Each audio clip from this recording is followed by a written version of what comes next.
Today on Voice of the Valleys, horror strikes a KFC in France as a young girl is gang assaulted by a group of migrants in a toilet inside a KFC, eerily paralleling an incident that very well could have also been reality in a KFC in Bridgend a few months ago.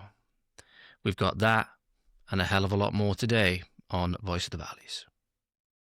Why, hello there, ladies and gentlemen. Welcome to Voice of the Valleys yet again with your host, friendly neighbourhood, far-right thug, always satirical unless he's not Mr. Josh Cresswell. I'm going to be too satirical today. I haven't got long, and we've got a lot of things to get through, a lot of heartbreaking stuff to get through. Thank you to everybody who responded to the post which I put up on YouTube recently, asking about that one comment that seemed to be a veiled threat, at least is how I interpreted it initially. You can go find the post on the YouTube page from about a day or two ago where I asked about that. I put the post up on there, by the way. I saw somebody comment. I have seen your comments, by the way. I will be getting back to them as soon as possible. Saw somebody comment, by the way, because YouTube is really weird with the aspect ratios if you want to put images in posts. If you click on the image, even if the preview crops it, it'll bring up the entire screenshot or picture that I posted.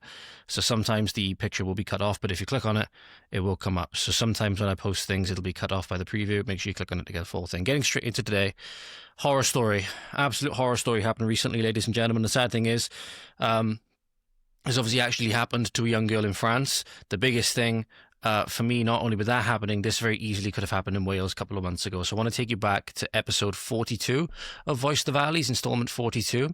You can find that link down below. We're going to be looking at part of that today because horror story in France. A young girl was attacked in a KFC by a group of migrants, apparently males aged 18 to 24, four in all.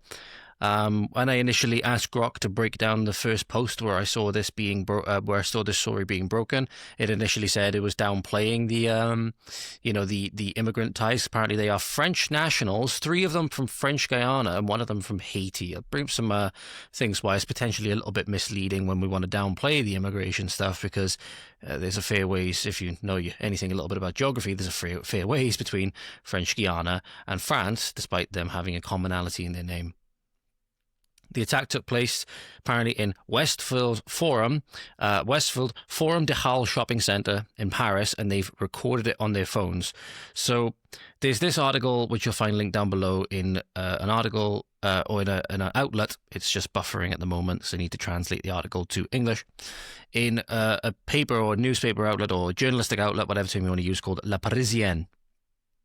And I'm just waiting for it to retranslate. It's decided that it's going to buffer and not load now. So this is always great. Always great when technology decides not to work. And I'll see if I can bring this up on screen for you in a moment as well. Four men have been arrested with the alleged rape of a 13-year-old girl.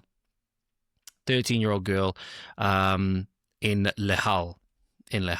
So check this out when I bring it up on screen in a moment, ladies and gentlemen. I'm just repositioning everything, getting it ready.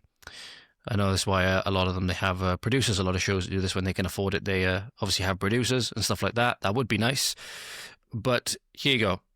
So here's the article in question.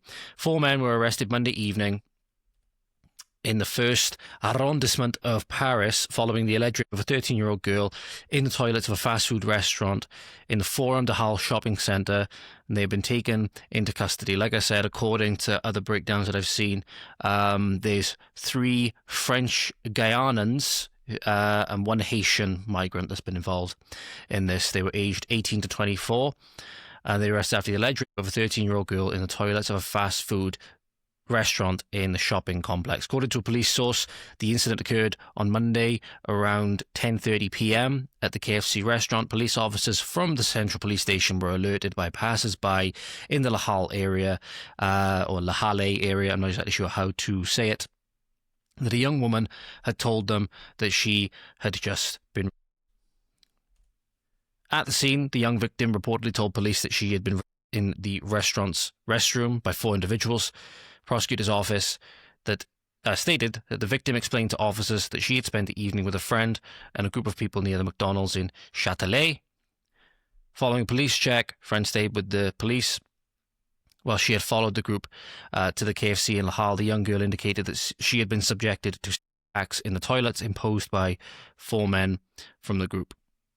The police then took the young girl with them on patrol. Based on their identification, apprehended 4 people who are still in the Forum de Halle shopping centre, and they are being placed in custody for the attempted...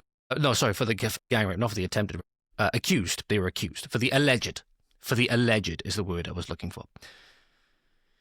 So she had to get taken to hospital as well. And this is obviously horrendous. This is obviously horrendous. Now, like I said, apparently, from what I've read, what I've heard, these are French nationals. Again, the code name that we're going when we're talking about things, try and make it seem, a lot more, trying to pin the blame on the French, so to speak. We saw that very similar with the murder of Lainey Williams, for example, where they called Cameron Cheng, a British national. That's the term that they use, sort of like the code word that they're going with. But just to give you an idea, ladies and gentlemen, about how this in itself could be seen as very, very misleading. This, as I'll bring up on screen for you in a moment, this is where French Guiana is. So you might think, if you don't know your geography, that this is is it somewhere on the French coast? Obviously it isn't, if you can see some of these other names here and stuff like that. But, Georgetown, New Amsterdam, a lot of French names in this area. Maybe you stop over from the colonial days. I don't know. Maybe this is actually on the, top eastern tip of France or whatever. I'll give you a clue, ladies and gentlemen. No, it isn't. If you're unsure of your geography, it's actually in South America. France is actually all the way up here. So this is where you see the code names being used. This is where you see the code names being used. This is where the event occurred. This is where this tragedy, this disgusting gang in a KFC toilet occurred. And because this place down here, all the way down here, has French in the name, what are we going to use now? French national? Trying to make it seem as though, these are just French people that did this. There's no racial connection or, no ethnic connection that we should be talking about. Not a minority crime or anything like that, is receiving a lot of attention at the moment, and rightfully so. Obviously very, very misleading in that regard to call, to try and pin it on the French by calling them French nationals or whatever. Obviously French Guiana, however you say it, is nowhere near France. Nowhere near France. These are obviously migrants. But this is eerily similar, and this is the really... what put me back into the mind of things for me is that there was a very similar incident that happened a little while ago, about 2 months ago. It was in August. This actual incident was, so yeah, about 4 months actually. So yeah, about 4 months ago. I've got past me to give you some insights into the actual case that we're going to be talking about in a moment. But this was a case where in Bridgend, a town in Wales, you actually had migrants. You had a gang of migrants going around in a car, harassing young girls, and actually banging on the door of the KFC restaurant, saying they didn't care how old the girls were, trying to get at them. And it was actually only the actions of what we can only really call heroic store manager in the KFC, or it might have been a McDonald's. Perhaps me will clarify it in a moment. According to the title I've got is KFC. But from what I can remember, police never responded. This was Morgan, who was previously part of the Women's Safety Institute, breaking this story at the time. And in the description of that podcast, ladies and gentlemen, number 42, it's number 42 if you want to go and find it. It'll be linked down below. All of the sources are obviously linked in the description, so you can go and find the specific post to find out more about that as well if you want. The post that I'm referencing in this recording. But it was only on the actions of that rather heroic store manager that these girls were prevented from being attacked in what we can only assume is going to be a very similar manner. And after then, this gang of migrants left, the girls came out and they were spotted that the gang of migrants waited for them and then tried to harass them again. The biggest thing about this is the police never responded, from what my memory serves. The police never responded to the incident. Truly, truly harrowing stuff. But this is what went on at the time. I'll bring it up on screen for you now. This is from episode 42 that we covered a little while ago. Go and find it and watch the full episode down in the description down below.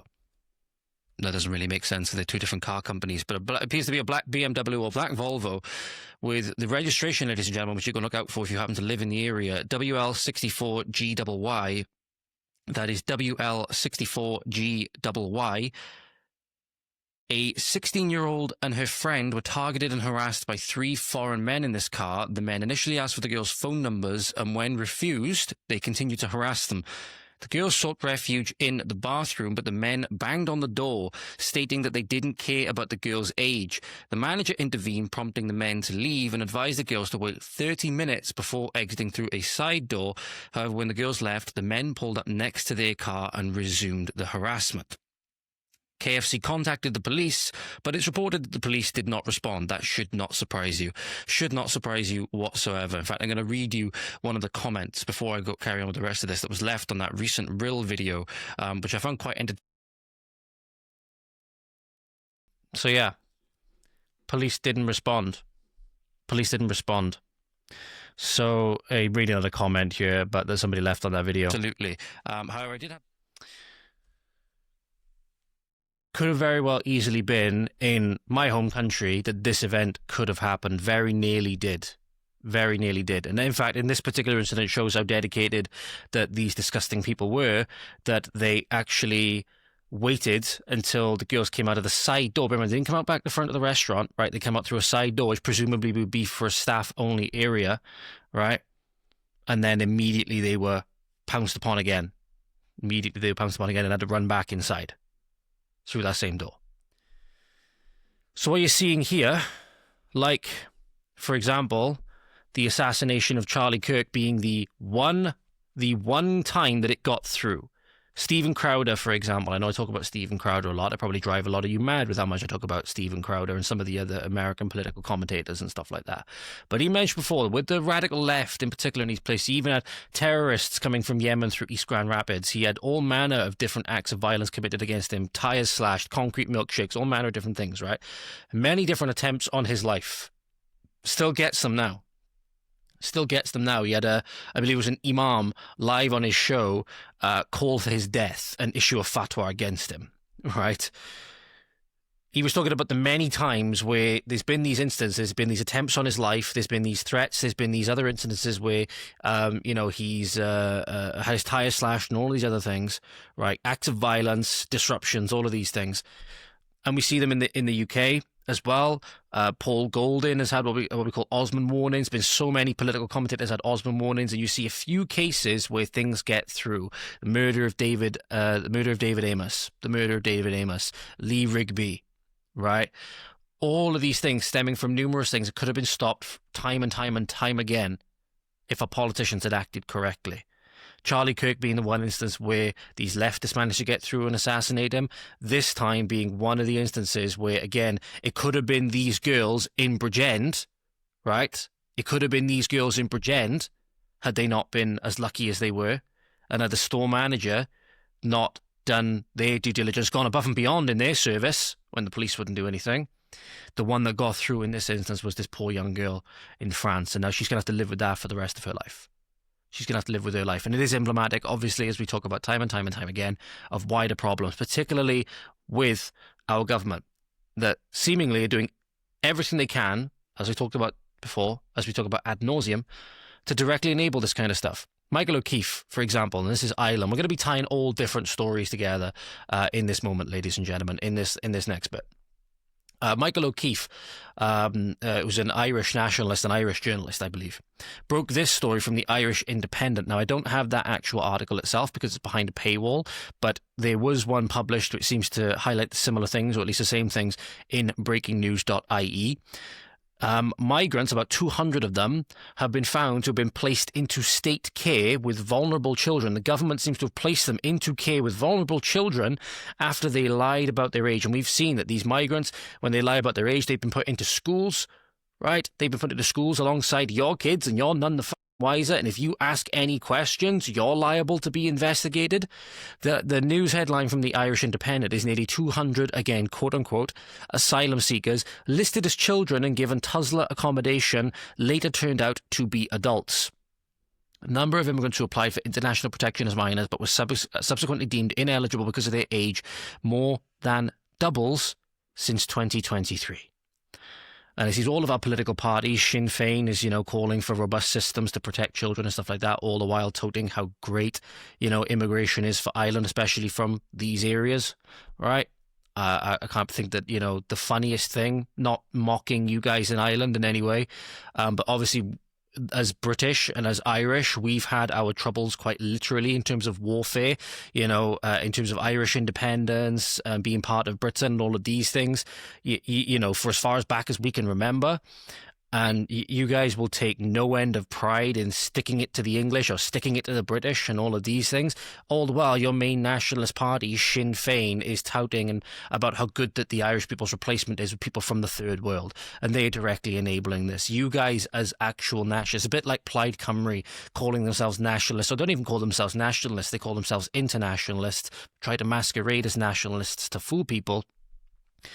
On the nationalist side, there really needs to, be a proper good stock taken. And you can tell who, in many ways, actually comes from a nationalist perspective with the things that they say. It's definitely not Sinn Féin, definitely not Plaid Cymru, right? But this incident, information emerged after a male charged with murder of a boy 17 at the Tussler facility is now believed to be an adult. More than 200 asylum seekers were placed in children's accommodation over the past 3 years. Tussler, however you say it, had placed the adults in children's care before establishing that they were over 18. There have been 86 cases to date this year.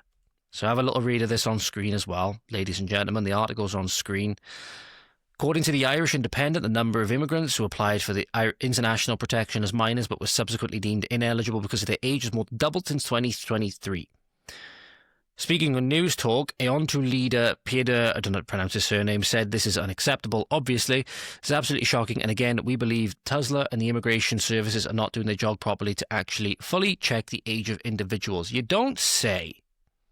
You don't say. So you can find that down below as well. So how many children were put in danger directly by the Irish government in this instance? How many do we not know about? The scariest thing is obviously the amount of cases we don't know about. That this is going on multiple times, hundreds of cases seemingly nearly every single day or every single year. Right? More of these people are being put into these positions every single day. You had the case up in Scotland where they were putting asylum seekers into schools next to, I believe it was primary school children, right? To apparently give them English lessons or whatever. Everything is being done to put you, especially your children, in danger to accommodate these people from areas of the world that they have no business being in our country in the first place. They have no business being in our country in the first place, and millions of them need to go. Millions of them need to go. Because it could be, going back to France again for this next example, it could be, for example, people like this, and very often we're seeing that it often is. This was a headline that broke from Remix News, where a 45-year-old Ivorian, so from the Ivory Coast migrant, has just been sentenced to 30 years in prison in Gers, or Gers, however you say it, for 21 counts of spousal, child and torture stemming from abuses inflicted on 4 wives and 29 children under a strict Islamic regime in a secluded home since 2022. Again, why, seemingly, let me see if I can find this on the map again. Tell me why you go all the way down to this area of Africa, right? So again, if you're wondering, like we saw with French Guiana, what kind of stuff we're dealing with, ladies and gentlemen, here, bring this over here. Here's the Ivory Coast, and if we zoom it out a little bit, We go all the way through Africa, all through Mauritania, up through Morocco, and then we get to France, as you can see there. Again, a lot of areas of the world, ladies and gentlemen. Biggest thing is to acknowledge that we have nothing to gain from association with many people from these areas of the world. He'd been held in pre-trial detention since 2022, was said to have stripped the home of furniture, sealed windows to quote-unquote prevent the devil from entering, and imposed a rigid religious routine. Seems like the guy that we talked about before, the guy in, it was in Montgomeryshire, I believe it was in Montgomeryshire, or Monmouthshire, it might have been Monmouthshire actually. His name was Anthony Manson, but he also had the other name that he changed his name to. He changed his name to Ibrahim, right, when he converted to Islam and made the woman that had just gone through a painful divorce and that he was preying on before that, seemingly for the massive divorce settlement that she ended up getting paid out. He also had another name, Antonio Villafane, however you say it. Seems like that case, but dialed up to 11 in every single way possible. He's been convicted of 21 charges, including spousal violence against minors and acts of torture or barbarity. 2 very young children were subjected to treatment classified as torture, meaning they were allegedly, in these instances, lifted by their ears until they bled and forcibly submerged in water to silence them. The jurors at the Aziz Court in Gür found that he created a climate of widespread violence. Again, you don't say. Inside a secluded house where the women and children lived in near total isolation under his authority. You can find this talked about as well in Seneweb. I believe is how you say it, Seneweb. French polygamist sentenced for his wives and violence against 28 of his alleged children, many of whom I believe that he actually denies that he's actually the father of, if I'm not mistaken. I believe I saw that written somewhere. He denied all wrongdoing and disputed being the father of almost all the children, though the investigators said that the children themselves consistently described them as their father or as a father figure. God help these children. God help these children that this was, their father figure. Arguably, not to say the one is more important than the other. It's a case of when you're in a family dynamic, that children needs both mother and father. They are completely irreplaceable. Don't care what anyone says. However, they did not carry out any DNA testing because he refused, and it only came to light because one of the women actually managed to escape. He was described as a quote-unquote guru and a narcissistic pervert. And the accused remained silent throughout his trial before the judicial court and before the judicial court, and they forbade his court-appointed lawyer from defending him. The latter, Jean-Francois Renaudie, told AFP. So again, he faced 21 charges, and I believe he's been convicted on all of them. 3 of his 4 partners, who were also accused of violence against the children, were acquitted. We can only imagine that maybe he had tried to coerce them into attacking the children as well. Who knows? But this is it's emblematic that, and we're going to go into a lot of the problems that we have as well, because we need to shine the light on ourselves as well. But the biggest thing to acknowledge is that there's so much around the world that the whole multicultural dogma, where we have to say that cultural relativism is true and that all cultures are created equal and all this stuff, throw it right out. It's absolute garbage. It leads to things like this directly, because many areas of the world, you see many of the civic nationalists pushing if it's supposedly Christian and all of this stuff, that you can just integrate as many as you want, and it doesn't matter that people are being demographically replaced in the only land that they have to call home. It's you send them out to areas of the world in Africa and certain other places, and ask them to tout the same belief when they are the minority out there. Many areas of Africa that are supposedly Christian, but in many of them, in many ways, are some of the highest levels of and certain atrocity and stuff like that. It just goes to show that there are certain differences between certain areas of the world, and there's maybe some areas of the world, maybe some people from certain areas of the world, that in very, very small, very, very controlled circumstances and numbers we could benefit from, maybe, right? But that system has been completely taken advantage of. That's why it needs to be reset. It needs to be reset. The reset button needs to be hit a long time ago. But it's because of the scale of the problem that we have now, is that it's become imperative. It's a matter of survival that we hit that reset.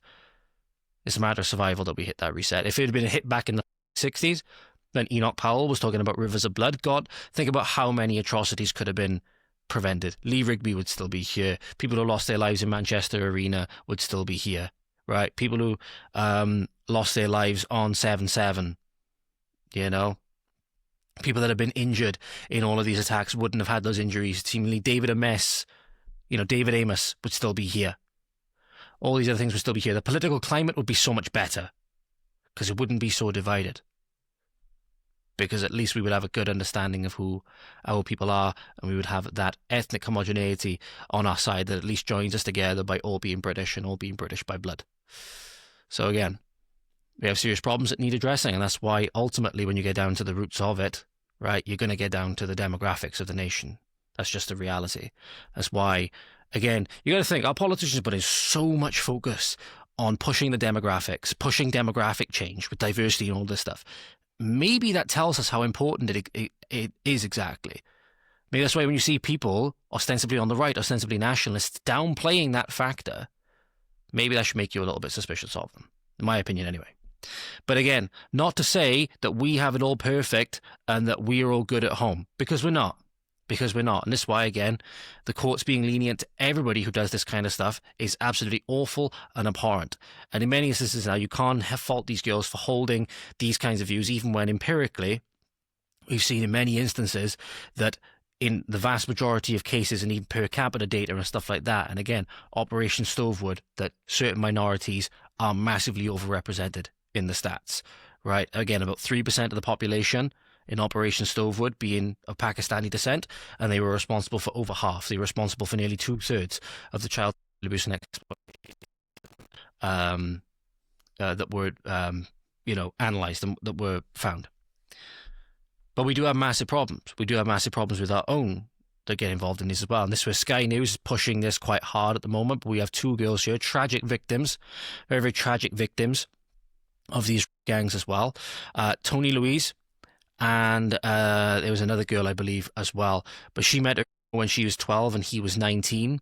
And she said the gang originally controlling her was from Slovakia, but then most of the men that were abusing her, that were paying these men to her when she was a child, this was happening in Scotland, by the way, just regular white Scottish people. And these people's stories deserve to be heard as well. And every single perpetrator, regardless of race, regardless of ethnicity and all of these things, and even regardless of religious persuasion, should be brought to justice. Nobody is not saying that. Just factors like the racial and religious motivations absolutely do matter, especially when you see cases like Stovewood, for example, where one demographic being so little of the population, but so much overrepresented. That needs to be addressed specifically. But these people's stories absolutely deserve to be heard. Have a listen, ladies and gentlemen. I was sold to more white Scottish men than I was to Asian people, black people. It's white Scottish men.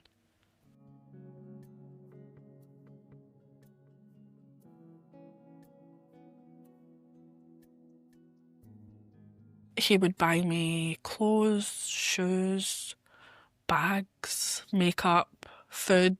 He would take me places. I thought it was great. The first thing that happened that didn't feel right was probably the first time that I was sold. He took me to an address in Glasgow, and my groomer explained to me that I had to go and do something. I told him I don't want to do it. And he said, well, it's too late. I've already told him that you're going to.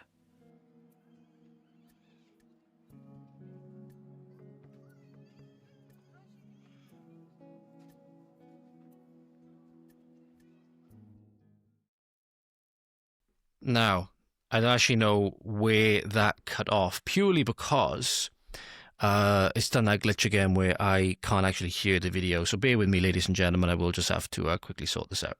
There is one important part at the end of this part of the video which I do want to bring up and just play now. I've just reset the interface to play the video. Just have a listen to this last part of the video. There's another story there's another account from another woman after this, which you should go and watch the full clip down below, ladies and gentlemen. But yeah, just have a listen to this last part. All you need to do is ask me the question, Tony, who was the majority of men that paid to have sex with you when you were a child? And I'll tell you, white Scottish men.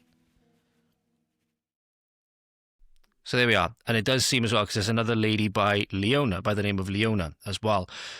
And she was attacked, she was preyed on by men of all different ethnicities. And then actually, again, takes, aim at people who politicize it or want to demonize one particular group of people or whatever. And I can understand why people think that, given their experiences. I can understand that. This way, from a political perspective, you have to view things a little bit differently, purely because the reality is, and is a sad reality, is that yes, you do have in this instance Scottish scumbags, like you have English scumbags, like you have Welsh scumbags, like you have Irish scumbags, right? But the clue there is in the name. They're Scottish, or they're Welsh, or they're English. This is where they're from. This is their home, right? Even if they're a scumbag, if they're a child predator, like this. And so we can deal with them. We can send them to the gallows and deal with them. Reality is we have to ask extra questions when it's people that aren't from here, because we have to ask, why the hell were they here in the first place? Why the hell were they here despite the fact that in 1956, in the late 50s, public sentiment, if you look at some of the polls, massively turned against immigration, not just in London, where it was 81.5% against it, right, in the late 50s, but even nationally, it was above 73% nationally. So if you asked about 3 in 4 people, you'd get in favor of immigration controls, even back then. Why has it been allowed to perpetuate for so long? Why is it that in many cases you have a vast overrepresentation of certain demographics that were then downplayed on allegations of racism, on allegations of religious discrimination, on allegations of discrimination against foreigners and all of this stuff that allowed these abuses to continue and further emboldened the criminals? Like I said, you do have to deal with those cases in a different manner, right? Or at least with a different outlook. It's like, no, these people should never have been here to begin with. Our own disgusting predators, paedophile scumbags, we have to deal with them, right? And provided they are fairly tried and convicted in a court of their peers with evidence beyond a reasonable doubt, then they should receive the absolute strongest punishment possible.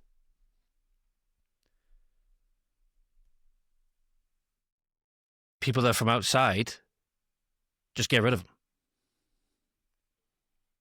All right, try them. Fair trial. Again, everyone is innocent until proven guilty. But then you got to ask, again, especially with Britain's history in particular, where for, coming up about 80 years, they've been strongly against immigration as a whole, at least as far as I'm aware. As far as I'm aware, maybe you can comment down below if you know a little bit more than me on this. The public opinion, the sentiment has never really changed since the 50s. As far as I'm aware, strongly been against more and more immigration. You had the SW1 London liberal bubble that were demonising Enoch Powell as racist and all of these things, and other figures and all of these things as racist to fuel this more and more fuel this agenda, right? But public sentiment, as far as I'm aware, those people actually had a lot of support from the public, as far as I'm aware, people like Enoch Powell and stuff like that. As far as I'm aware, there's never been a case where a poll has massively shifted to the point now where you can go to 3 in 4 people nationally and find that they were massively in favour of open borders immigration, or at least high levels of immigration. Certainly, you go back to the 50s, and if they could see what was being done today, God knows what they would have done. If they could see how many people were arriving on small boats, if they could see how much communities would change. Again, you might think it wouldn't have been as civil back then. You had a lot of civil unrest back then. You can only imagine what it would have been if they could see it now. But every single case needs to be brought to light. And every single person that not only was involved in it as a predator, as a facilitator, you know, as somebody that was making money off of, I don't want to use the word child, of making money off of child, selling these children, right? Child. But not only that, the people that covered it up. Our counsellors, our social workers, our prime ministers, you know, education ministers, all of these people that have in some way contributed to every single one of these cases, regardless of perpetrator, need to be brought to justice. And stories, every single story needs to be heard. Every single victim story needs to be heard. Now,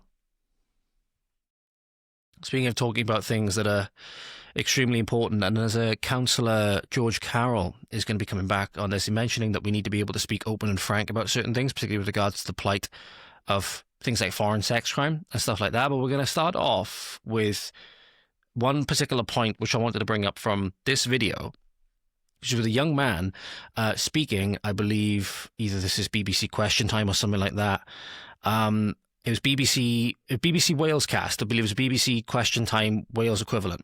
Rydian Lloyd Francis, who's a quote-unquote Anglican Christian and member of the Conservative and Unionist Party, right, is talking and is making the point that Plaid Cymru must be held to account for their complicity in permitting Welsh Labour to impose their disastrous agenda upon the people of Wales, highlighting that the biggest thing is people are getting conflated now when they're talking about Plaid Cymru in the future.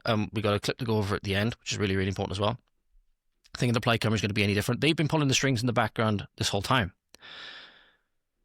And we should remember that everything that Labour's done in Wales to basically destroy it, Plaid Cymru's been complicit in. And they're going to make it so much worse. They're going to make it so much worse. But have a listen to this, because there's one point that I want to dial down on, particularly with regards to the NHS in Wales. Because the NHS in Wales, as we know, is an absolute travesty. But there's really, really dark things going on at the NHS in Wales, which you guys really need to know about. So we've had 26 years of a Labour government here in Wales. 3 times they've been propped up by Plaid Cymru, once in a formal coalition and twice informal. We had the One Wales government and the cooperation agreement on which you worked with Labour on 46 different policy areas, including health. And now we've seen Wales has gone to the bottom of the tables with health. The waiting lists are the highest in the UK. Our NHS was underfunded by £550 million until last year, until the last budget. Why can Plaid Cymru come here today and expect to profess a change? How can we be guaranteed that this will happen when they have been arm in arm with Labour and they are joined at the hip? Thank you very much for all of £550 million, mind you. You can read the subtitles for the answer at the moment. £550 million, he said. Bear in mind, they've always got money to put towards Nation of Sanctuary. They've got money to send over to Uganda for, for trees and stuff like that. for that, as if there's more investment. So you can find the clip down below if you want to listen to some of the responses, right? Seems Delith has given a bit of a response by here. But he did mention that some of the referral and treatment times are some of the longest in the country, or the longest in the country. And he's absolutely right. He's absolutely right. So it does say on this site that it's no longer updated, which I'll just go and check to see if I can find anything more updated. But there was, for example, on Stats Wales, statswales.gov.wales, right? And maybe there's more updated stats now, but I haven't been able to really find anything yet. I'll just double check to see if I can find anything. There's so much going on. There's, I've been sent lists of Welsh ambulance service, for example, being overtasked with massive number of calls from areas in England outside of their jurisdiction, right? Having additional loads pumped on them from England and stuff like that to the tunes of thousands of calls every single year. I believe it is. I've been sent those bits of data. Maybe I can bring those up in another. Episode. But for example, when we're looking at, for example, pathways waiting to start treatment within target time, this appears to be month and grouped weeks by January 2018 going onwards, right? I'll bring this up on screen for you now. This is the kind of data that we can see. So I'll link this down below if you want to go and check it out for yourself, and maybe you can link more up-to-date info down below. Biggest thing is with that comment section, ladies and gentlemen, and in the live chat during the live premiere, is that it gives you guys, maybe you guys can fill in the blanks of some things that I miss, because obviously I'm just one person. I don't have a research team or anything like that. If you've already been doing a bit of citizen journalism or your own research, link the stuff down below. But what you can see here, in fact, if I try and zoom in just a little bit so you can see it. January 2018, you're looking up to 26 weeks. Now, if I'm not mistaken, this is breakdown basically in percentages of people that are waiting, if I'm not sure, up to 26 weeks, and then percentage of people that are waiting 26 to 36 weeks, and then percentage of people that are waiting over 36 weeks. So what we can see is initially, in the first 26 weeks, in January 2018, about 85.6% of cases or people are being seen for treatment, if I'm not mistaken. They're getting booked in within like 26 weeks. Pardon me. And then only about 8.9% between 26 to 36 weeks. And then longer than 36 weeks, you're looking at about 5.5%. And initially, it seems that things seem to be moving in a positive direction. It slightly increases, so you're seemingly getting more referrals, up to about 89% in July 2018 being seen within the first 26 weeks for, I don't know if it's, critical operations or whatever. If you have a look here, it's just patient pathways to start treatment within target time. That's what this is targeted. I don't know. I know it's cut off on the screen a little bit, but that's what it is. Patient pathways to start treatment within target time. But what you can see here is as you get more and more and more, so this is where you can see data has been revised on 18th of the 8th, 2022 to include closed pathway data for ComTAF, and other small revisions have been made for that. So see the latest release. I'll see if I can find more, and maybe we can update it in a future podcast. So stay tuned. There might be more to this story. But based on this, you can see that over the course of the next 5 years, steadily but surely, it would trickle down to 56.6%, it would seem. 56.6%, it would seem. In July 2025 is the last updated point of this. And then you have much higher people being seen in 26 to 36 weeks, but also more pressing, going from about 5.5% to 33.5%, people not being seen for over 36 weeks. Look at this trend. So you've got a complete inverted trend between going from treatment up to 26 weeks. It started off at 85.6 and then went down to about 55, I believe it was, 56. And then the treatment time for over 36 weeks, it was 5.5%, dropped as low as 2%, seemingly, in March 2019, and then gradually is just up and up and up. And from that point onwards, you have highs of like 42%, it would seem. Nearly half of your people, it would seem, not being seen for over 36 weeks. So it does seem, at least as far as I understand, that things are really not going well. I understand the NHS in Wales is obviously a massively terrible one. But one of the biggest things to talk about, ladies and gentlemen, which I don't see a lot of people talking about, is the ideological indoctrination within the NHS. And this is a case now that was highlighted to me by Kimberley Isherwood of Public Child Protection Wales, of a parent who, due to problems with a young daughter's breasts, it later turned out to be a benign growth, right, once a biopsy was done. They essentially tried to pressure a 14 or 15-year-old girl. She was between ages at the time, I believe. The problems sort of started when she was 14. Then when she was 15, the NHS, as far as I'm aware, according to this, and I'll leave the full video link down below, tried to push this young girl into having a mastectomy, which obviously would have necessitated having breasts cut off. And they really tried to push her and force her into it.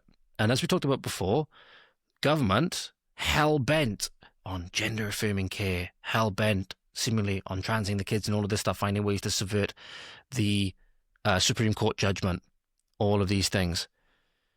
The NHS is a massively ideologically corrupted institution. And this is a stark example of that. And we're also going to talk about how they called the parent in this instance, who didn't want her daughter to be rushed into this surgical procedure. They tried to say that the parent was being coercive, right? And that because the parent spoke for her daughter, because naturally under this much pressure, the daughter just shut down,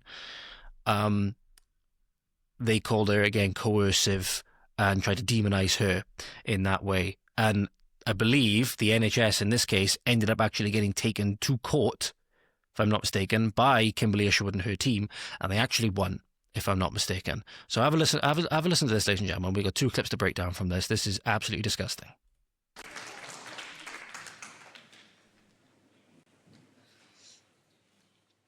So many of you would have already heard about this case. It was a recent case where they tried to force a 15-year-old, the NHS tried to force a mastectomy on a 15-year-old young girl. So we needed to fight this one because this it was horrendous, to be honest. So if we just go back to the beginning. So Mag, at the beginning, obviously when your daughter came to you, she was, 14 at the time? Yeah, 14 and a couple of months. So it was about a year and a half ago, was it? About a year and a half ago. So what happened there, Mag? For a few weeks, my daughter had problems with her breast. She didn't tell me about it because she's very personal. She likes to keep things to herself. I do speak to my children, but sometimes with problems like that, they don't want to come to you because they want to worry. But she went to her sister, who is 21, and explained to Kira, and Kira come and told me. And I took her to the doctors as there was some issues with the breast, some bleeding and some, other things happening. And we were referred then to the Landoc Breast Centre. Okay, so that's the first part that I wanted you to see. Obviously, there's a background to the case. So, as you can imagine, would be very, very worrying. If you find a spot, you find a growth of some kind, you're not sure what it is. I've had some that have turned, never had a, cancer, growth, luckily, as of yet. But you get growths, you never know, it could be staph infection, so obviously can be lethal as well, especially if it gets into your bloodstream and literally tears holes in your body. Can do. So no matter what it is, it's absolutely, especially for a child, 14 years of age, young girl, can be very, very worrying. And it's not necessarily something you want to bring to your parents all the time, but at least she had somebody in this instance that she could talk to. And as a result, then they were able to bring this forward. And it was good because obviously you want to make sure you don't want to leave any T's uncrossed and I's undotted when it comes to this stuff, obviously. The next biggest thing then, ladies and gentlemen, that I wanted to bring to your attention with this video is how the parent was treated. So they basically said they're going to take her for a biopsy. And after that then seems to be when, again, parent goes and questions the medical practitioner, and is when she's deemed to be,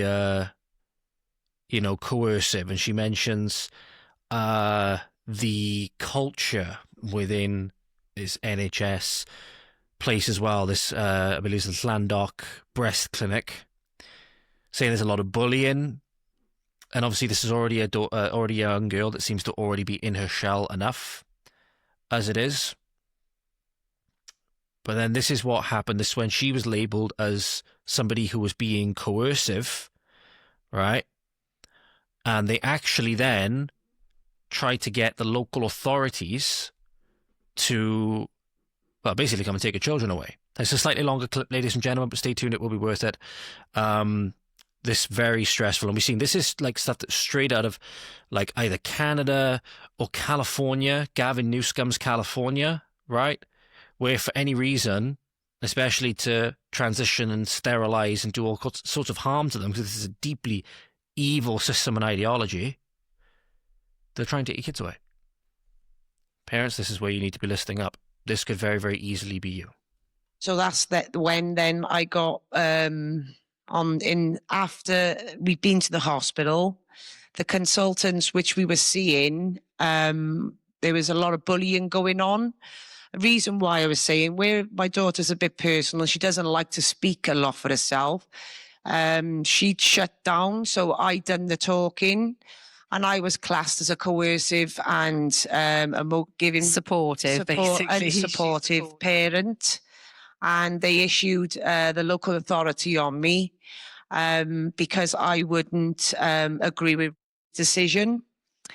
So she went and had the biopsy, and it came back as a non-cancerous fibroadenoma, which we were happy about because we thought with lumps being in breast, I wasn't aware of, the problems.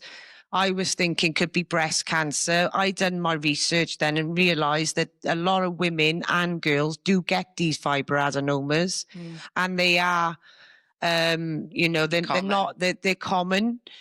So we went from there then. Just imagine if she hadn't, though. Imagine if she hadn't stood her ground. Through the hospital, the bullying, coercive behaviour, the threats, the mention of cancer. Told her that she would rather have keep her breast there than having no breast at all. And that's when another local authority was put on me. Altogether, there was 6 applications put through care orders to have my children removed from my care because I wouldn't force my daughter for surgery. Yeah, to a lump that wasn't... it was benign. It was benign. It was non-cancerous. And one of the surgeons actually did scare your daughter a little bit, didn't she, by suggesting it's cancer. They were talking the mastectomy. Now telling a 15-year-old girl that, So you go find the full video, ladies and gentlemen. Go find the full video down below. Awful. Awful. No words to describe it. Just goes to show the ideological indoctrination, in my opinion, is in all of our public services, the NHS being no exception. The NHS being absolutely no exception. Have you seen, you only got to go watch the What is a Woman documentary, Matt Walsh, to see the ideological indoctrination in and of itself, and then understand that that's spread across the entire West world. Make no mistake, there's nothing organic about it. There's nothing in terms of medical science that's been accurate about it. Right, it's been complete political activism being pushed down from the very, very top via organizations like the World Health Organization, not the World Economic Forum, the World Health Organization. Right, it's being pushed through UNESCO guidance. Again, my conversation with Kimberley Isherwood will be linked down below, and I've actually got the pleasure of working with Kim on a couple of things coming up, which I'll be talking a little bit more about in due course. Very, very important work. Very, very important work going to be going on next year. But yeah, this is just goes to show parents, you can't necessarily trust the caregivers in the system necessarily. They would have happily taken this kid's breast off if they could have. It was only a parent that stood in the way, and as you saw, they threw the entire kitchen sink at her. Transgender ideology in particular is one of those things which you dare not go in the way of. As Enoch Burke is learning the hard way, as you know, Enoch Burke has been debanked. He's been now imprisoned basically for life. He's been attacked by a lot of these far left activists, right? Enoch Burke is a former school teacher who opposed transgender ideology, refused to teach it in schools, refused to use a kid's preferred pronouns, I believe, and he was not only sacked and told he couldn't teach anymore, he was also then debanked because he refused to basically back down. He had his savings basically confiscated by the state, about 43,000, I believe it was at the time, in euros in Ireland. He had it confiscated by the state. He got completely debanked. He's been attacked, as you'll see in this video now, which I'll just bring up on screen. It won't be any sound, but a lot of these far left, I believe it's pro-Kathleen Connolly activists were attacking him in the middle of what appears to be some kind of just Irish high street, right? Disgusting people all around, these tea-cloth wearing violent retards, right? And by the fact they're flying the flag of a group of people that would throw people whom they are campaigning for, who they're saying be, empathetic and, born in their own body and all of this stuff, that, the kind of people that live in Gaza and Palestine and other Muslim countries will throw them off of buildings, for example. But it's him, and he's basically being jailed for life. He's basically been jailed for life at this moment in time for refusing to bow down to gender ideology, or trans ideology in particular. He was suspended in 2022, right? And this is all because of his deeply held Christian beliefs. So because of his deeply held Christian beliefs. And I believe this is a family member, a relative, or possibly two relatives speaking outside the court. You'll see footage of him being wheeled away at the moment, or walked away in cuffs, right, as if he's some kind of terrorist. But there's a lot of problems here, apparently. These guys citing, their own constitution. It's perfectly fine for them, apparently, to cite their own religious beliefs, right, to oppose certain government things within their own constitution. You're seeing tyranny happening in real time. And they've outright said, by the way, and he said he's going to take his case to the Supreme Court until he purges his contempt, quote unquote, that he'll remain in prison for life. I'll bring that news segment up in a moment, but here is, I believe, two of his relatives speaking outside of the courtroom. Oh, there we go.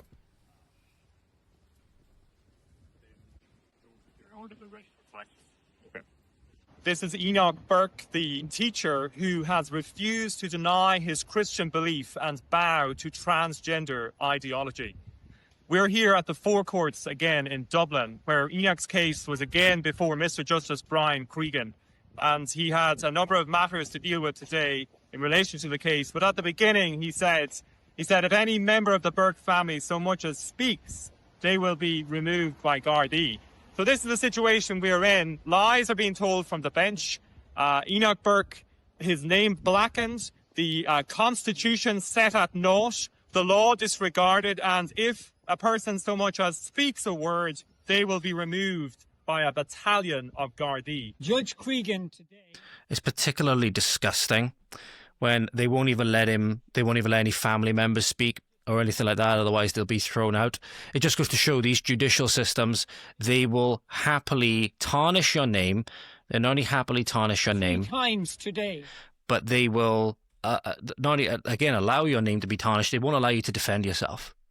They will happily, metaphorically speaking, tie both of your hands behind your back and openly wail on you, right? Rhetorically speaking, with all manner of lies and slander and disgusting Stasi, Soviet Union like kangaroo justice tactic. It's absolutely disgusting to think that this could be happening in our supposed, civilized 21st century societies. But here's the news reporter, like I said, in this instance, I believe it's Virgin News, I believe this is, saying that he's been told that he will remain in prison for Christmas and for the foreseeable until he, quote unquote, purges his contempt. That's what he's been told. He's been subject to, right, kind of fitting in a way for, somebody of deeply held religious conviction. He's basically being subject to a form of religious penance by people that will say they're irreligious and all of these things. No, these things are cults. They are hyper-religious cults. Make no mistake about it, in the religion of leftism, basically. And these people will be just as religiously zealous as the people they claim to be against, at least with regards to their ideology. Anyway, again, think about it. In the Welsh, one of the Welsh councils we spoke about recently, when we were talking about, I believe it was to do with Islam and stuff like that. I believe it was one of the more right-wing, more conservative speakers. One of the hard left-wingers was told or said that he has not repented of his remarks or whatever. He's not repented of his language.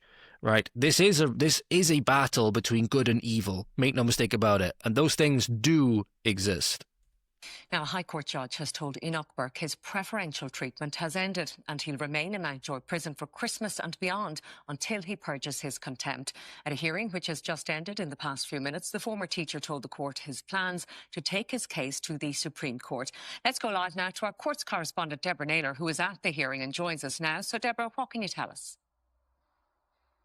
Well, Colette, the purpose of today's hearing was to deal with matters arising from the judgment of Mr. Justice Brian Cregan last month, which described Enoch Burke as a baleful and malign presence at the school where he used to teach, Wilson's Hospital School, and said that he'd been stalking the teachers and his pupils. And it said that Enoch Burke was no more entitled to trespass on the school grounds than he was to rob money from a bank. And the judgment returned Enoch Burke to prison for contempt of court. Now, today's hearing, which lasted over an hour, concluding... I say, woe to those who call good evil and evil good. It's a matter to me that, at least the way that I see it, it shows how much that he actually really does care about these kids and what's going into their brains, that he's actually willing to take these kinds of risks, right? He was willing to take these kinds of risks and make these kinds of judgments, and now he could be potentially seeing, life in prison because of it. And this is just disgusting. For stating the truth, men are men, women are women, male and female exist, inciting religious beliefs, i.e. men and women humans made in the image of God, male and female, he made them. He's now languishing in prison. Again, woe to those who call good evil and evil good. And that is put on full display as well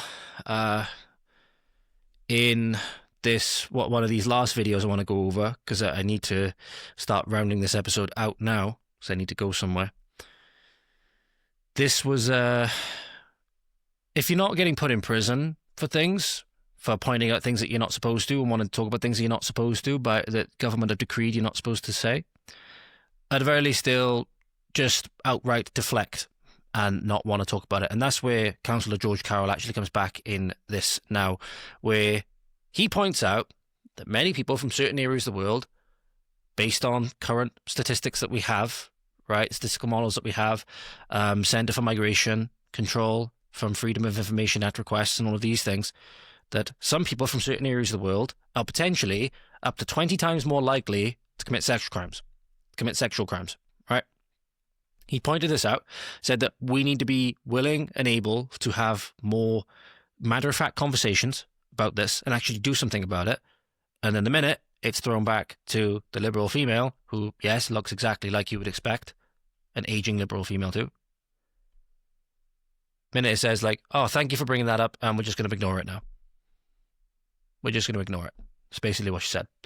So you have good men, seemingly like George Carroll here, whom I doubt I would agree on everything, right? But at least he's pushing this, boat in the right direction.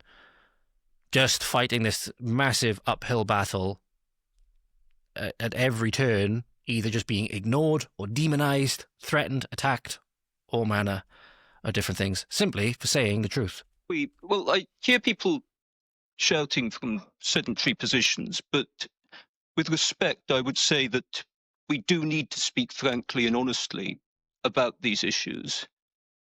And we need to accept that where there are problems posed, we take steps to tackle them. I look at data published by the Centre for Migration Control, which was calculated using Freedom of Information responses from the Ministry of Justice, which states that Afghans and Eritreans are up to 20 times more likely to commit a sex crime than British nationals. Now, given that people from these groups make up a significant proportion of those currently arriving into this country illegally, we need to recognise that this does pose risks to women and girls, illegal migration, and we need to unite in our efforts to stop it. And so, to conclude, Madam Mayor, I shall be supporting this motion this evening. It is the right thing to do, but I do hope that our actions match our words in this regard, and that this authority can unite in dealing with all of the threats posed and act accordingly. And thank you, Councillor Carroll, for an opportunity to say, actually, it's not about that. Doesn't matter. We're just going to ignore it. We don't need to use a very serious motion to start demonising people. So I won't. There we go. Demonising. Go further into that. Just say that they're demonising people for saying stats. For saying stats and saying we need to do something about this. We need to protect people. Because there's certain people in the world, for various reasons, their culture, IQ, whatever it may be, they're massively more likely to do heinous things than British nationals, British citizens, or whatever, and British people. It's a massive concern, given that we see more and more of these people coming into our communities every single day. And he mentioned illegal migration. Fact of the matter is, obviously, as we know, the bigger problem is legal migration. The gangs, even back in the 50s, didn't come here on a small boat. No, they came here legally. They came here through the legal channels. So that absolutely needs to be addressed more, far more, than illegal migration. But hey, it's a step in the right direction, at the very least. But you're seeing here the uphill battle that people like George Carroll and people are having to fight for justice, seemingly at all points. Seemingly at all points. Now, if you said that, 20 times more likely for a British person rather than an Eritrean or an Afghan to be committing sexual crimes, they'd be all over it. They'd be all over it with the flagrant anti-white and anti-British bias that these people have internalized and act with a religious zealous on, or with religious zeal, rather. But then when it comes to, again, the protected communities, it's demonization. Facts are racist. Numbers are racist. Stats are racist. When you start saying that, you end up with really, really dangerous things coming down the pipeline. There is more that I want to talk about, ladies and gentlemen, but I am going to have to leave it there for today. Thank you very much for watching. Please share this round. Obviously, if there's a story in particular that you found particularly useful or whatever, particularly enlightening, make sure people are aware of what's going on, especially, in my opinion, that story with regards to the NHS and that young girl. Again, it could be your daughter. If you haven't got kids at the moment, could very well be your daughter in the future if we don't do anything about it. If you've got kids that age at the moment or just younger and they're going to be coming to that age very, very soon, it could be you.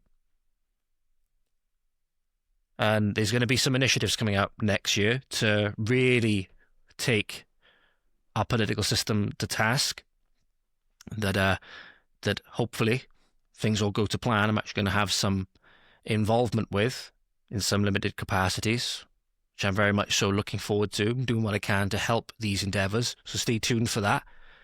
Make more information available about that as I can.